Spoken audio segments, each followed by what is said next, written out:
every day I'm chasing something different. Every day the way I operate is totally different, and it's not about the product for me as much as it is about the process. And what I mean about the process saved my life.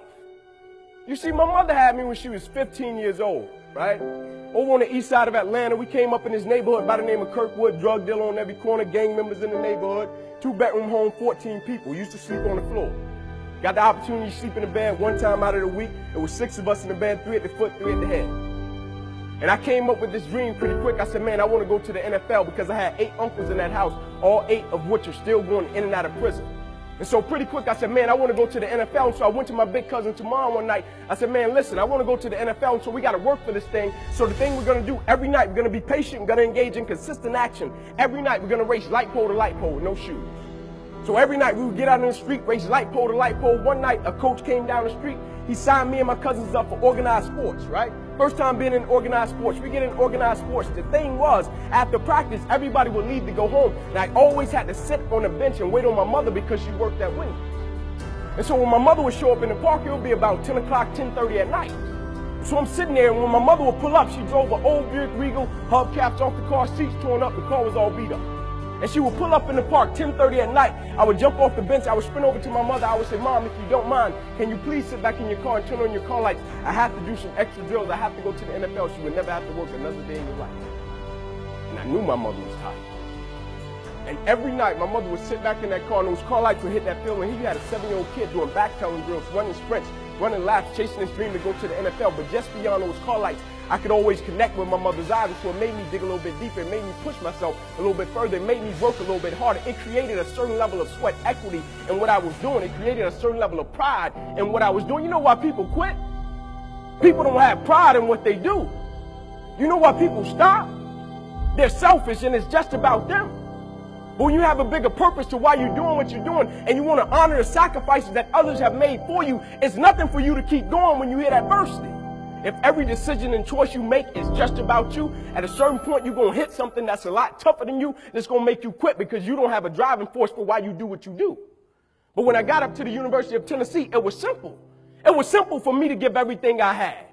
My freshman year, I played special teams. My sophomore season, I broke the star lineup, had a really strong sophomore season. The summer heading into my junior year, I still remember the day where I was sitting in our film room, and I was watching film on the California Bears. My defensive backs coach, Larry Slade, came in the room. He said, Inky, I got some good news for you. I dropped the clicker. I said, what is it? He said, man, you're a projected top 30 draft pick, son. He said, all you have to do is play the next 10 football games. You're an automatic multimillionaire. I went out of the room. I called my mother and my grandmother on the three-way. I said, after this season, there will be no more struggling. I said, we would never miss another meal. I said, we would never experience another Christmas where we had to stand on the side of the curb and just be grateful. And I hung it up. First football game, I went out, played great, got an interception, shut Cal down. Second game, we're playing against Air Force, got late in the game, fourth quarter, guy dropped back, he threw the ball to a receiver coming down my sideline. Me and the guy, we went head on. As soon as I hit the guy, I felt as if every breath in my body left. Body went completely limp, fell to the ground, I blacked out. Never happened to me before. When my eyes opened, I'll never forget, my teammates ran over. They said, Ink, get up, let's go. I said, I can't. I said, I can't move. He said, what do you mean you can't move? You're out lockdown corner, man, we need you, let's go. I said, I know, man, but this time I can't move. I flipped my head up to the sky, I said, God. I said, surely nothing is happening in this moment that can alter my life. They got me over to the hospital, they took me back, they ran CAT scans, they brought me back into my room, and all in a 15-second time frame, the doctor came running in from the opposite side. He said, hey, get in here, we got to rush this guy back to emergency surgery, he's about to die. I said, what? He said, son, you have busted up subclavian artery in your chest, you're bleeding internally, we have to rush you back, take the main vein out of your left leg, plug it into your chest in order to save your life. When I opened my eyes from recovery, the same doctor was over me. He said, son, has some good news and some bad news for you. I said, you got some bad news for me? I had to tell him I was about to die. I'm still alive. How bad can it get? I'm still here. He said, the good news is we saved your life. I said, thank you, sir. He said, the bad news is, Ink, you have nerve damage in your right shoulder. I said, okay, cool. He said, but son, it's a strong possibility that you probably can never play the game of football again in your life. I said, no way. I said, no disrespect to you, Doc, but I've been working for this ever since I was 7 years old.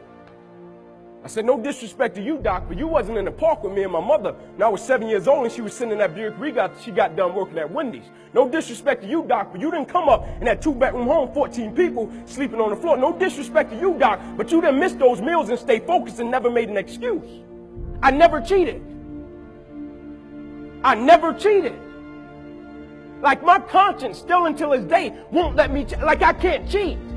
I can't look myself in the mirror and say, Inky, you did a good job knowing that I cheated. I can't cheat.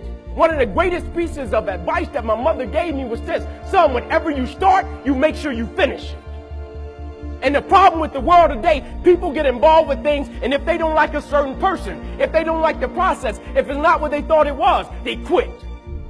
And what they don't understand about quitting becomes a habit that doesn't just affect you. Later on in life, when you get a wife and you get some kids or you get a family, it's going to come back to hunt you, and it will one day affect them. That is why I tell you the process is more important than the product. It's not even about the outcome for me. It's about, can you take pride in what you do as an individual, and every night when you look in the mirror, knowing that you gave everything you had to it. And we have to get to the point where we're willing to impose our will on certain things.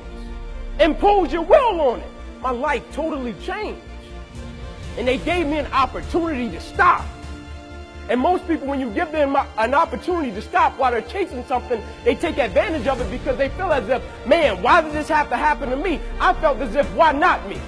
This is the perfect opportunity to use this to be a blessing to somebody else. And you know what? It's not even about me, to be truthful. It's not even about me. Now it's about repaying the people that invested in me and saw something in me when I couldn't see it in myself. At a certain point in life, it can't just be about you.